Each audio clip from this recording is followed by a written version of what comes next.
So thank you all very much for being today, and thank you very much for helping us organize this event today in Manchester. We are expecting a few more guests. They emailed us throughout the day, so if you see people coming in, don't worry about it.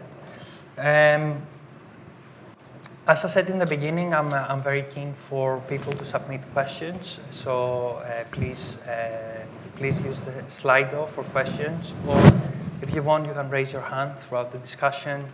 We'll bring a microphone so we can let you ask the questions. But for the day, I'm going to kick off the discussion. And I'd like to ask Sam first about the value of flexibility on the distribution system operations. What is the overall value of flexibility on the system? Thanks, Stefanos. So I think we have articulated the benefits of flexibility services to the distribution network quite a lot over the years, or at least we've tried. And so you only have to go back to the innovation projects that we did. Just thinking of UK Power Networks, there was Low Carbon London, which did some really good work on demand-side response. In 2018, we published the flexibility roadmap, and in there we explained the different applications of flexibility services, which included deferring reinforcement, managing outages, which could be planned or unplanned, and then we started running tenders from 2017, and we've seen the level of engagement and interest increase a lot. We've awarded contracts, worth over £50 million.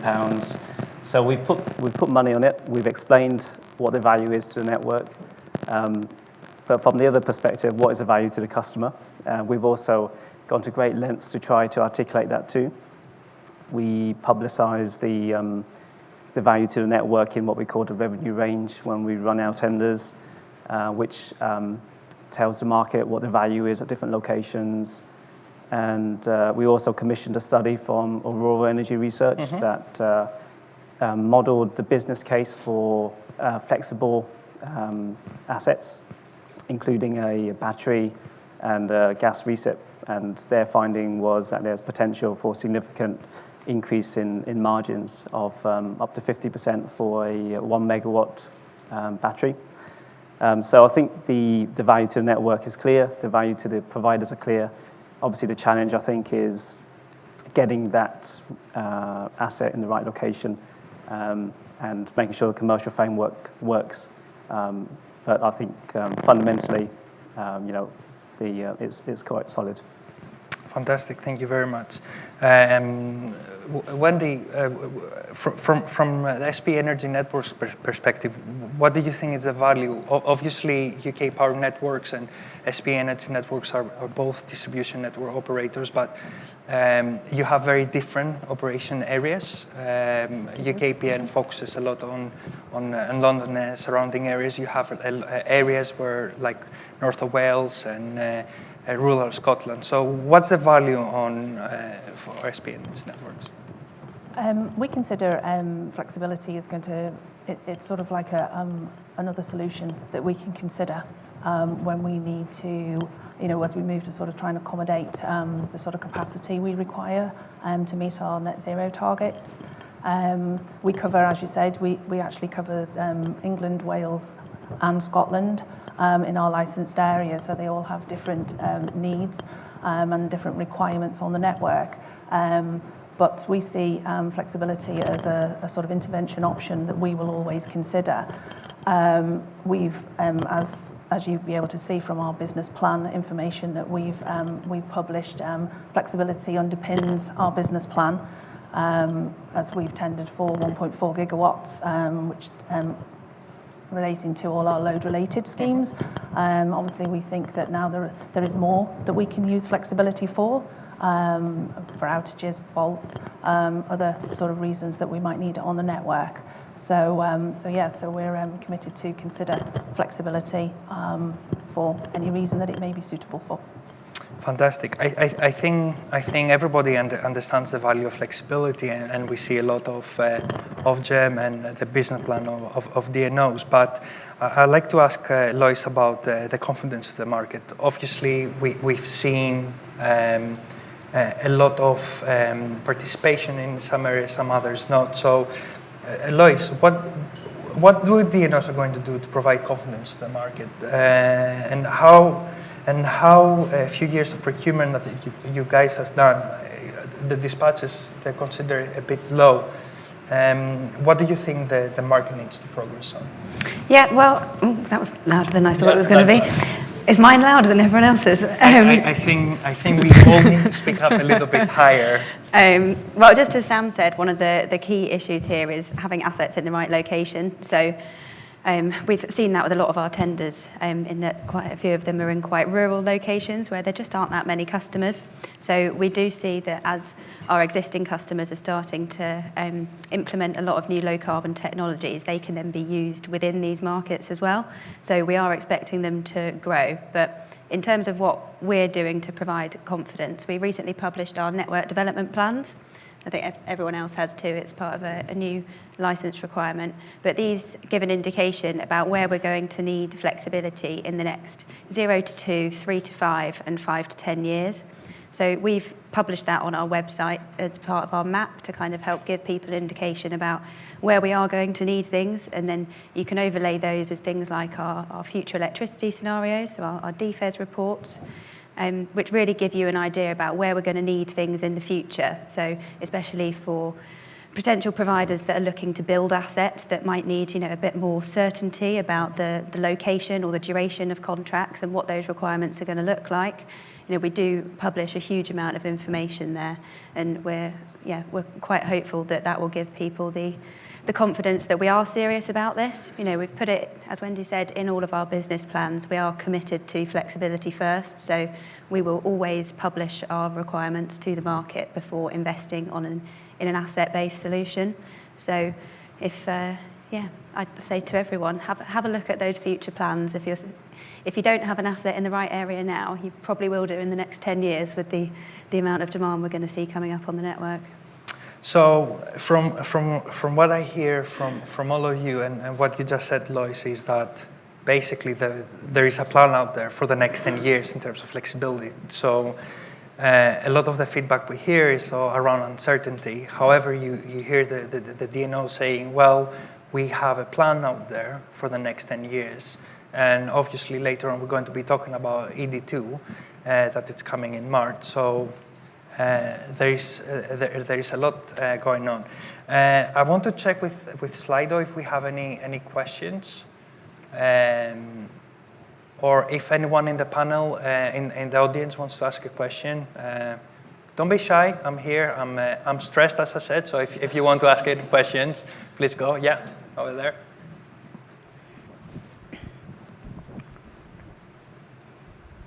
Thank you.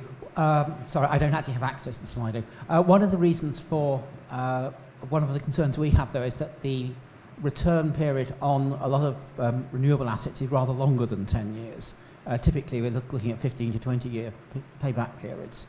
Are there any plans to produce longer-term plans beyond the 10-year horizon, or is that just sort of, in a sense, going to too much subject to uncertainty with all the other things going on? Yeah, I can take that one. So currently the requirement for the network development plans especially is only up to 10 years, but you can view our forecasts that go up to 2050. So those are all part of the DFES documents that are published on everyone's websites.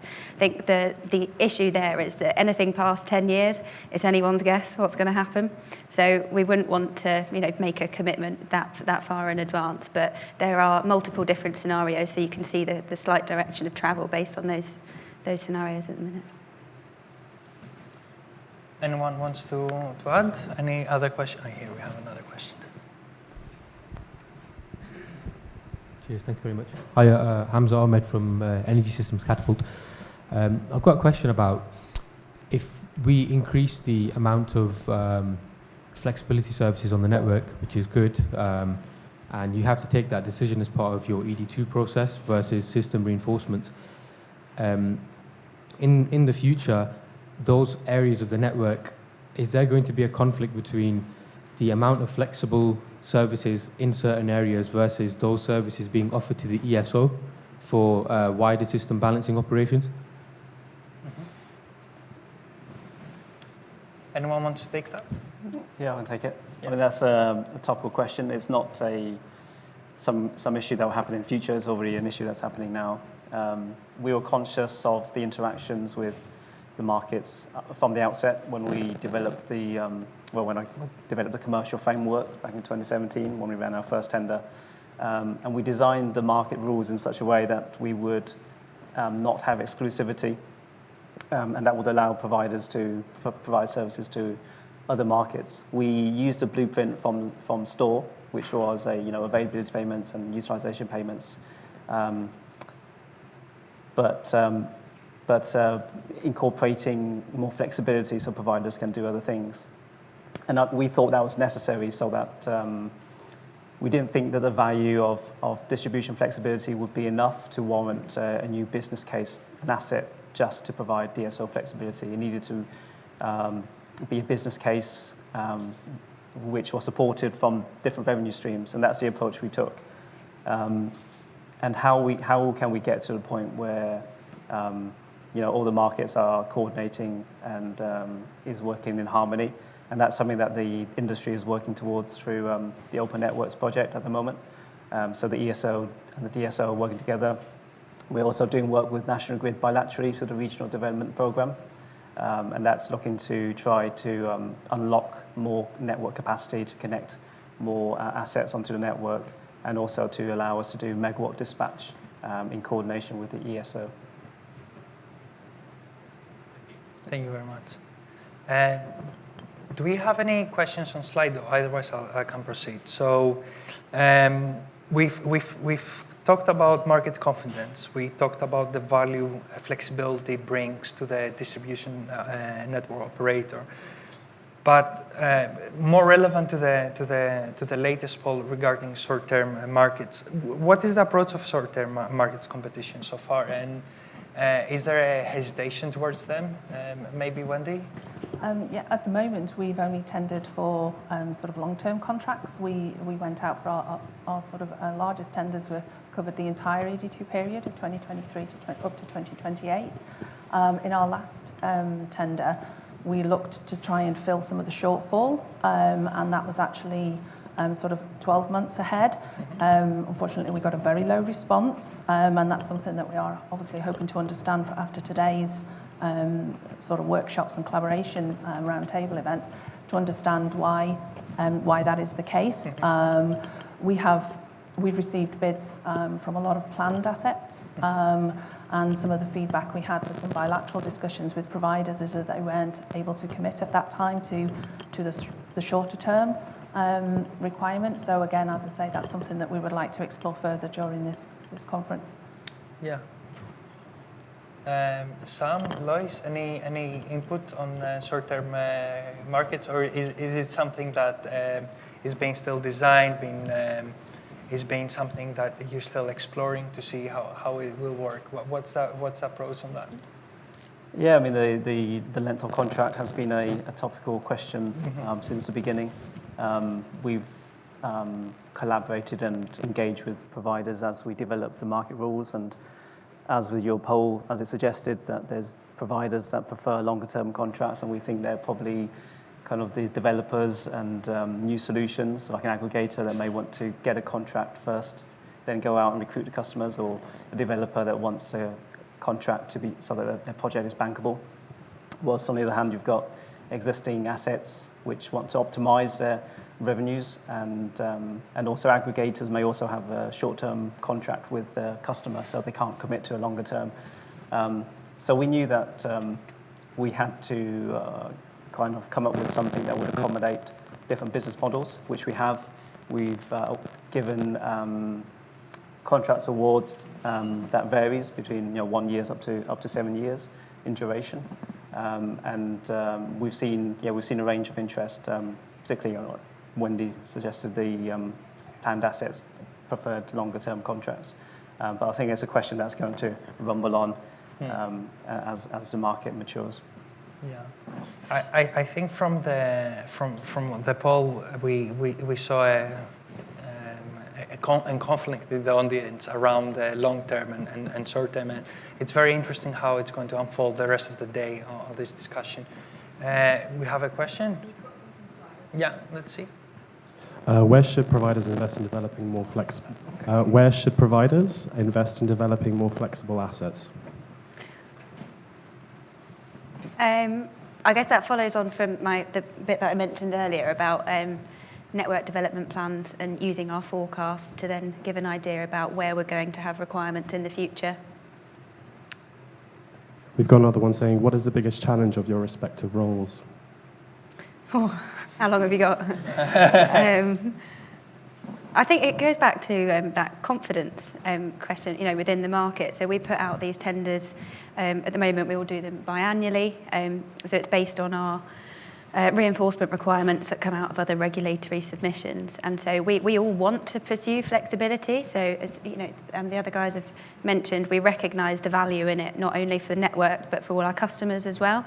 So it's just that matchmaking, really, making sure that we get assets in the right area that are, and that we get the prices right for them as well. So there's so much value and so many benefits that can really help everyone. We just want to try and help everyone realise them. So I guess it's things like this, helping to, increase participation and awareness about some of our requirements so that we can actually do those. Mm-hmm, mm-hmm. You guys have anything else to add to that, or? I think it's just, we want to understand, we want customers and providers to understand what they can offer us. At Spen, we're undertaking a number of trials to sort of look at different types of flexibility, sort of demand shift and reactive power, so that we can try and, encourage providers to understand and then customers what they can provide to us in the market, and hopefully that will encourage participation as well. Mm-hmm. Okay. So I'm going to do a quick recap. We talked about the value, we talked about short term, which led to the question about plant assets. Throughout the years, we've seen a lot of plant assets, and we've seen especially EV chargers going from plan to in development and operational. How important is to get this visibility of changing of plant assets to operational to any future plans? Is there something that the market needs to provide to the DNOs with more confidence? Yeah, well, I think it's hugely important, really, because we're placing a lot of hope on the fact that these assets will actually be recruited and will be there when we need to call upon them.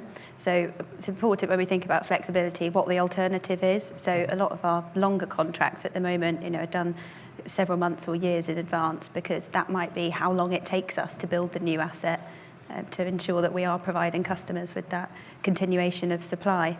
So it has been quite a bit of a struggle over the last few years with lots of planned assets, because without the confidence that they will actually be energised on time, available to provide a service on time, or recruited, then it might leave us as a bit of a shortfall and not be able to serve the rest of our customers. So it's a real balancing of obligations on our side.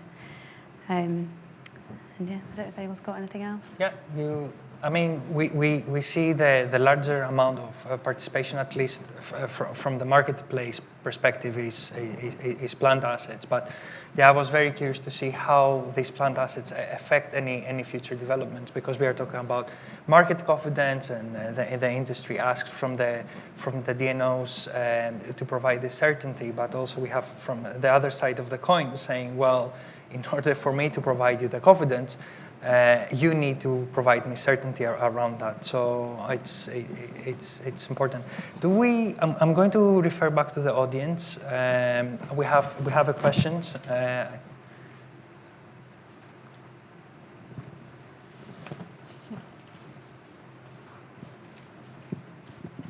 Hi, I'm Tom Luff. I'm from the Energy Systems Catapult. I think that's the second from there today. So it's clearly still a relatively emerging market, and I just wondered, how you see it kind of going in the future, what your sort of the dream end game is in terms of the amount of value you see it, and sort of second part of that, I suppose, is in terms of the barriers to getting there, and particularly I think it's the policy barriers. Are there any kind of ones that you kind of bang against all the time and you think actually this really needs to change?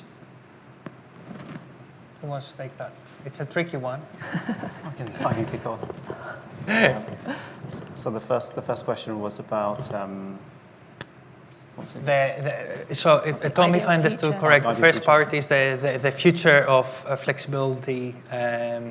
Can you refer to the first side? I got it. Yeah, so I suppose where you think it's going to end up, and the sort of the total value, not necessarily in sort of pounds, but sort of in terms of as a sort of as a chunk of your business, and so how you see that, but also what would be stopping you getting there? What are the barriers, and particularly I'm thinking on the policy side that could be unlocked. So I think we know where we want to get to, net zero by 2050. There is uncertainty as to how we'll get there, and so in our business plan we, modelled different pathways to achieving that, and our strategy was to kind of cost and ask for an allowance based on the minimum cost, based on the lowest cost pathway to achieving net zero. So we didn't want customers to be kind of paying up front for everything. And within that, we'll be setting up an independent distribution system operator, of which using flexibility is going to be one of the key tool sets, which will allow us to essentially enable this transition at minimum cost, so that we want to maximize the utilization of our existing assets, and we want to be able to create the market to enable us to actually access the flexibility. And the purpose of having an independent DSO is so that the market has confidence that we're making an independent decision as to what is the most economic and efficient solution, without any actual or perceived conflicts of interest. But we see that flexibility is going to be a key part of actually enabling that net zero transition, whilst keeping the bills down for our customers. How it will look, I suspect it's going to change over time. We hope that it's going to become more dynamic. There's going to be different types of products to cover different time horizons. So at the moment we've got the secure product, which is essentially a longer term committed service, and then we're also using the dynamic service to manage the shorter term needs. And I think the market timescales and the market rules will mature over time. And we're seeing a lot of changes, not strictly in flexibility, but elsewhere, in the energy markets, in connection.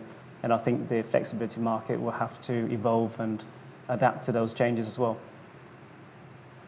And the second part of the question is around the regulations.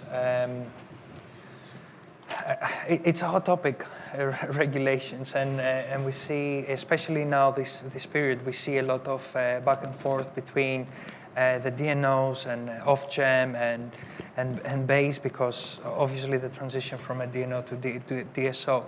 Is the current regulation in effect allowing DNOs to commit to flexibility, or there are certain barriers? Lois, I remember we were having a discussion around that, saying, well, we have obligations to reinforce the grid and to keep the lights on, but we also have obligations for flexibility. How is this on the day-to-day of a DNO? Yeah, I think as Sam mentioned, there's a real priority in ED2 is that transparency of decision making. So we do have obligations to make sure that all of our customers have as much capacity as they need when they need it, but also is to make sure that whatever we do invest in is the most economic and efficient solution. So We have been using the common evaluation methodology for doing that, and we're committed to publishing those. And Simon, you can talk to him later, is currently producing a best practice guide for how to use that. So we are really committed to being absolutely clear about why we've made what decision and why. But then, as you say, there are changes that are needed within the kind of wider industry. So they are being looked at in terms of the current SCR. So, there's some cost barriers to connections at the moment, which we are looking into to try and make it easier for people to adopt these low carbon technologies. But with the current cost of living and fuel crisis, we are seeing that people will be making a lot more efficiencies as well. So people are looking to reduce their electricity consumption, but they're also seeing a huge move to electrification. So there's a lot of changes.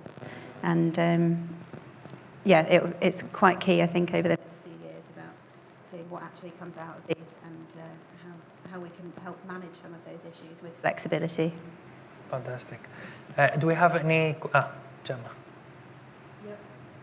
Got a few more from Slido coming through. So how can you guarantee certainty of revenue to support participants to develop a business case that pays back? Who wants to take that one? I think we all publish guide prices currently, don't we? So an indication about how much value you could get from one of those contracts. I don't know what I'm doing wrong here, so sorry about this. She's saying it right, by the way, for those who can't hear. So everyone publishes guide prices, so an indication about the availability, utilisation, hours, and the cost that you could have for them. So it's some simple sums, really. And then, as I say, the common evaluation methodology is available as a tool for you to have a play with online. That's open access to everyone, and there are guides that are produced about how to use it. But as mentioned, we are currently working on a best practice guide for how that could be done. But we're also more than happy to have one-to-one surgeries to work through, how much could you actually benefit, on a site-specific basis, looking at, the technologies that you currently have installed or your aggregated portfolio and how that could work for you. And we've made a little cost calculator to help with bidding as well on our website. That's just a bit of a ready reckoner to help make sure you're on the right track. Wendy, you want to add something? I think as well, we're committed to providing some forecasts of what our network needs are going to be closer to when the requirements, because we have such long-term contracts. Obviously, we recognise that that's going to be important, so that if we provide some forecasts that are sort of closer to when we're going to need these requirements, then providers can see when they're going to be required or when they're not, as the case may be. So we see these forecasts as becoming quite important as we start to utilise flexibility more and more. Yeah, and I thought everybody is doing it for the environment, not for the revenues, but yay. Gemma, I think you have another one, right? Yeah, there's a few more coming through on this, actually. So what flexible services are available among different distribution companies? So perhaps that's one about products. And how can we as battery developers help the DNOs to better manage the network? That's a tricky one. Who wants to take? I don't like to pick on people, so you guys decide. I think the product one is probably quite easy for us all. So there are currently 4 products. I'm doing it again.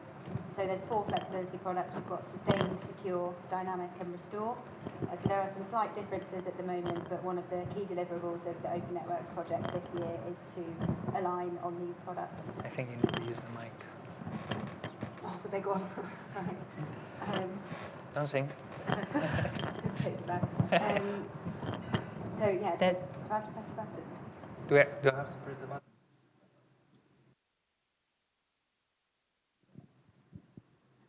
Does it work? I can just talk loudly. So there's 4 key products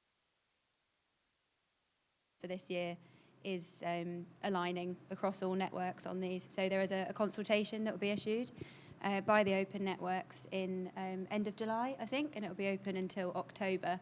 And so there's a few key questions in there about what do you think are the key differences between products, and so how do you differentiate between them, and where there are some slight areas of divergence, do they actually matter? So we recognise that there are some slight differences in how we might forecast or, our internal processes about identifying products. But we want to know, do they actually mean anything to you as providers? Because if they don't, then we can all stop arguing about aligning and just, put something out that's consistent for everyone. So I do encourage everyone to respond to that consultation. I think there'll be 3 or 4 key questions about the products and how we can make them easy to understand and, just a lot more useful for the whole industry, really. Wendy, you want to add anything? Not really on the products. I think most of us do tender for all the products, whether it's the pre-fault sustain or secure or the post-fault dynamic and restore. We've also tendered in the past for reactive. Didn't really get a response, so we've undertaken a few trials, so hopefully that's something that we can develop in the future. But come back to really Lois's point about how important the standardisation is for providers. So again, that would be good to get some insights into that. Yeah, and I think the second part of the question is around batteries. Can you repeat the question, Gemma? How can we as battery developers help the DNOs to better manage the network? I think that's a very key question, at least from my perspective. But Sam, what do you think the battery providers need to do to support DNOs and their flexibility in this kind of whole transition they're going through? Yeah, so batteries are, they're capable of doing lots of different things, very versatile. And so I guess in terms of flexibility, batteries are expected to play a significant role. I know at the moment there's more long-term, long-duration storage being developed as well. We've got about 370 megawatts of storage on our network, and I think there's 3 gigawatts in the pipeline to connect to our network. So we're seeing a lot of that. We're seeing a lot of flexibility at the connection stage. But for the flexibility, yeah, any solution, including batteries, very welcome to participate and provide services. I think just to clarify on the products, for those that are not familiar with these products, I won't go into explaining what they are, but essentially we're talking about active power, we're talking about peak load shaving or reduction. So if you're a battery, we're talking about export increase, and if your demand side response is turning down load. So that's the sort of services we're looking for, but we're expanding the different applications. And as I mentioned before, in terms of the different use cases that we publicize in our flexibility roadmap, we're primarily, at UKPM, we're primarily looking at deferring reinforcement. And actually in our ED2 plan, we expect to save over £400 million from load-related reinforcement works using flexibility. So there's significant amounts of savings. But we're also exploring other use cases like managing outages. So we recently procured a contract to undertake connection works, and that was something that's something we haven't done before, but it's something that we're looking to continue to do to explore other applications for services. Fantastic. Yes. Sorry. I'll bring the microphone. Let me get up a little bit. Halfway. Thanks. Is that working? Hi, I'm Ed Ross from Gridimp. Some of the questions and topics that people have talked about have been around certainty. The certainty from the side of the grid in terms of being able to procure the flexibility, and then the certainty for developers in terms of being able to invest and develop that. And people have talked about long-term contracts and the pricing.